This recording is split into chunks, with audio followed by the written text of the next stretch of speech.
बिलावल भुट्टो जो हैं वो टेलीफोन लाइन पे थे और एक बहुत बड़े सुपरस्टार को जो इलेक्शन जीते थे नए नए 8 फरवरी का इलेक्शन, उनके साथ टेलीफोन राब्ते में थे और उन्हें कह रहे थे कि हम पीटीआई को वजीर आजम भी देते हैं, वजीर आजम पीटीआई का, 2 गवर्नर भी देते हैं, गवर्नर केपी और गवर्नर पंजाब, 2 गवर्नर भी देते हैं, एडवोकेट जनरल भी सारे पंजाब के भी और वफाक में भी जहां जहां पोस्टें इसकी।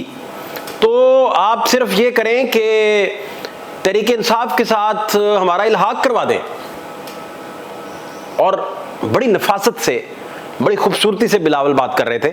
बिलावल जब भी बात करते हैं तो वो बड़े प्यार से बात करते हैं, बड़े एहतराम के साथ बात करते हैं। और जिस फैमिली को वो कॉल कर रहे थे वो फैमिली चूंकि पाकिस्तानी सियासत में बड़ी गहरी उनकी जड़ें हैं और बड़ी सुपरस्टार फैमिली है पॉलिटिक्स को लेकर, तो वो उस फैमिली को कह रहे थे कि आपने भी अगर गवर्नर बनना हुआ तो हम आपकी हेल्प कर देंगे, आप गवर्नर बन जाइएगा, आपकी फैमिली में से या आपके जिस पे हाथ रखेंगे उसे एडवोकेट जनरल बनवा देंगे वगैरह वगैरह। ये सारी एक ऑफर थी और एक पैकेज था पूरा जो जरदारी साहब, जो बिलावल साहब बेसिकली ऑफर कर रहे थे, लेकिन वो बेल मुंडे चढ़ ना सकी और इमरान खान ना माने।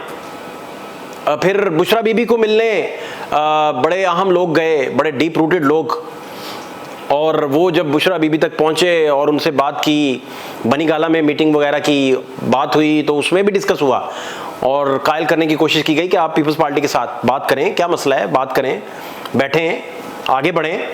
तो इमरान खान ना माने। अब 1 फरवरी था और मैं इमरान खान साहब के सामने बिल्कुल खड़ा था, बाकी वहां सुपरस्टार सारे जर्नलिस्ट खड़े थे। तो बहुत बड़े बड़े नाम है वहाँ, साकिब बशीर साहब हैं, बड़े बड़े नाम, बाकी बहुत सारे उनके नाम में सारे ही आ गए जो भी अडयाला कवर करते हैं और बड़ा कंट्रीब्यूट उन्होंने किया है, बड़े अच्छे से कवर किया सारा।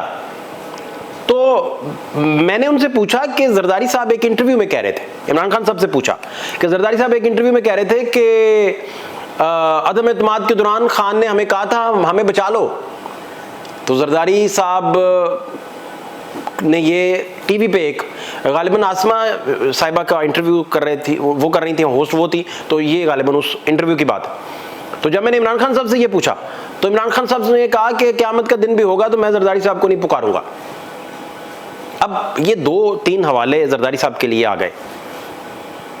फिर वो याद करें 5 फरवरी जब अदम एतमाद अभी आना था और उसकी 5 फरवरी था उस साल का 22 में, तो जरदारी साहब चल के जो शरीफ खानदान है उनके घर खड़े हैं और वहां से शहबाज शरीफ साहब को वज़ीर आज़म फिर लगवाया और पहली पीडीएम ने अपना टेन्योर पूरा किया और अदम एतमाद का गो हेड भी जरदारी साहब लेके आए। इसका गो हेड भी जरदारी साहब को मिला। किसके जरिए मिला, क्या गुफ्तगू हुई, क्या डिस्कशन हुई, वो एक अलहदा पोर्शन है, डिस्कशन ये अलहदा तरफ चले जाएगी कि वो किस हाई प्रोफाइल मीटिंग में जरदारी साहब को किसने क्या गो हेड दिया था, वो ये डिस्कशन है।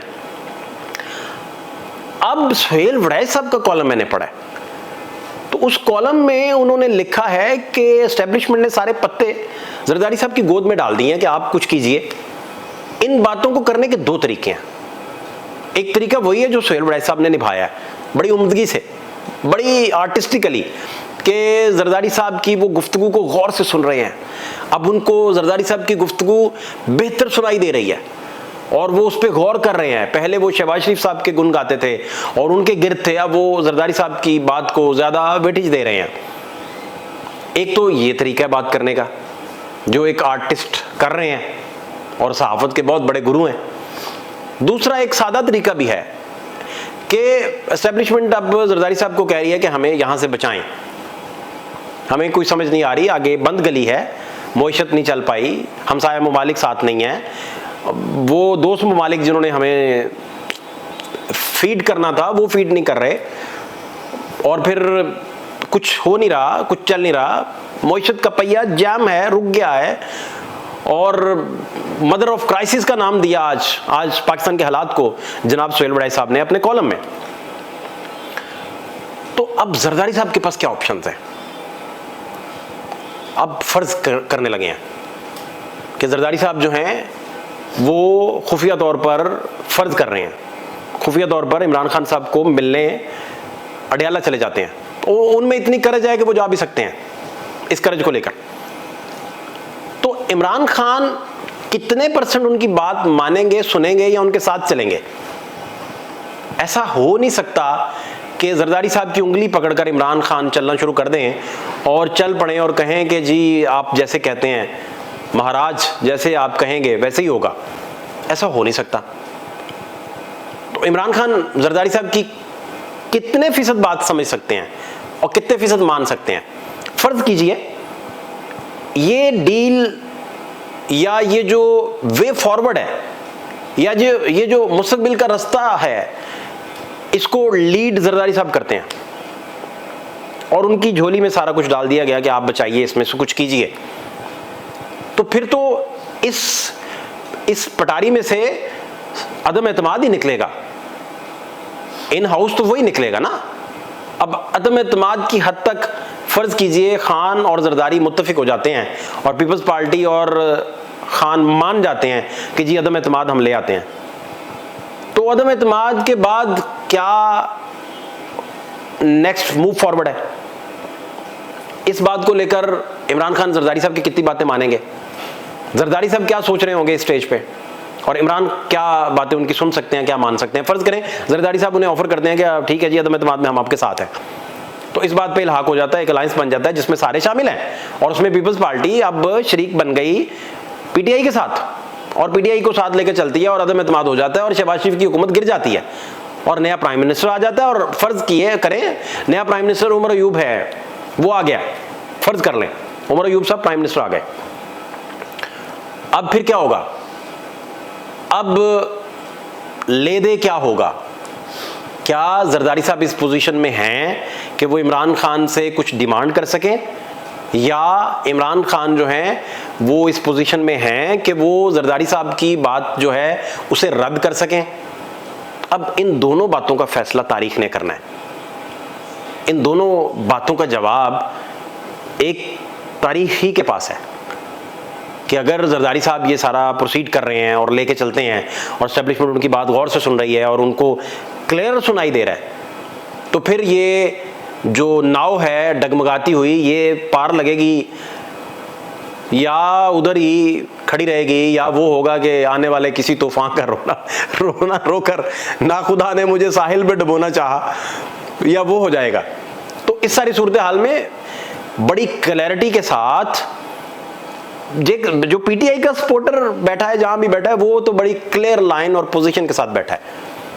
वो कहता है कि कोई डील नहीं है किसी भी तरह की, ना कोई मूव फॉरवर्ड है और ना हम कोई मान रहे हैं और ना हम एक इंच भी अपने लीडर को पीछे हटने देंगे। ये उनके जज्बात हैं अपने लीडर के साथ। इसी तरह के जज्बात नवाज शरीफ के साथ भी उनके सारे उन लोगों के थे जो नवाज शरीफ साहब के साथ अटैच थे और उनके साथ जिनका जीना मरना था। लेकिन नवाज शरीफ साहब ने पोजीशनिंग बदली, नवाज शरीफ साहब की पार्टी ने बहुत कुछ बदला। अब ये स्टेज है कि वो हालात ही कुछ और है और शायद अब उन्हें लाले पड़े हैं कि अब हुकूमत कैसे सर्वाइव करवानी है। शहबाज शरीफ साहब ऊपर जो हैं वो अगर आंखों का तारा थे तो अब वो नहीं है।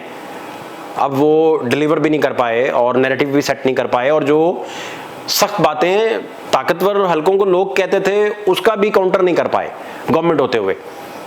तो इस सारे मामले में फिर अब मूव फॉरवर्ड क्या है, नेक्स्ट क्या होने जा रहा है, जरदारी इसमें क्या रोल प्ले कर सकते हैं, या इमरान खान सिस्टम को चोक रखेंगे, उसी तरह ही चोक रहेगा, अदम एतमाद की हद तक मानेंगे, बाद में असेंबली डिसॉल्व हो जाएगी।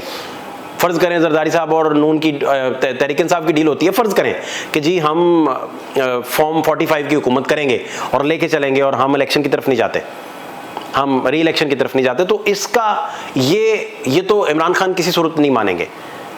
वो तो असेंबली डिसॉल्व करने को तरजीह देंगे, वो इस बात पे नहीं मानेंगे।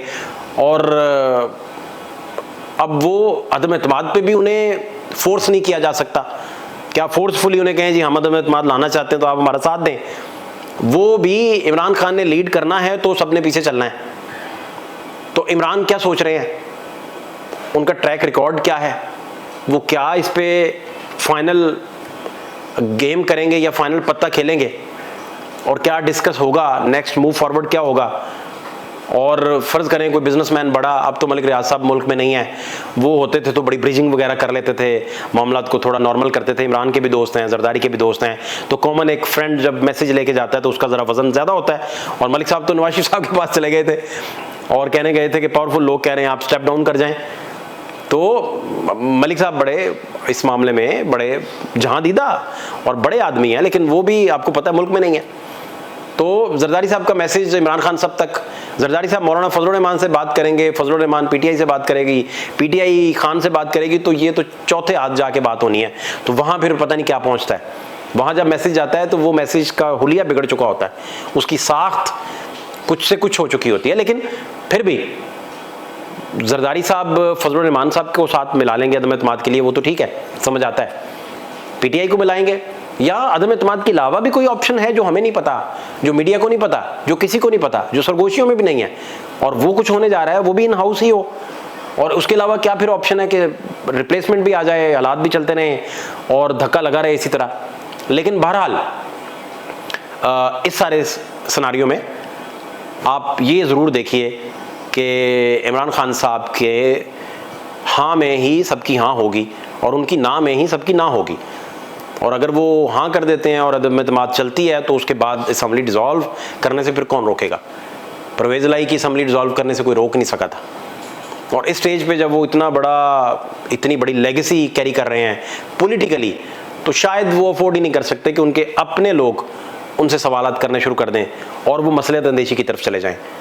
शायद मसलियत अंदेशी करने वाले इमरान खान जो हैं वो उसी दिन ही उनका जो पॉपुलैरिटी का ग्राफ है वो ज़मीन बोस हो जाएगा जिस दिन वो मसलियत अंदेशी की बात करेंगे, क्योंकि उनका सपोर्टर जो उनसे जुड़ा हुआ है वो शायद उन्हें मसलियत अंदेशी की बात ना करने दे। और ऊपर से जरदारी साहब के बारे में मशहूर है कि एक जरदारी सब पे भारी। फवाद शहबाज खान को इजाज़त दीजिए, अल्लाह निगहबान।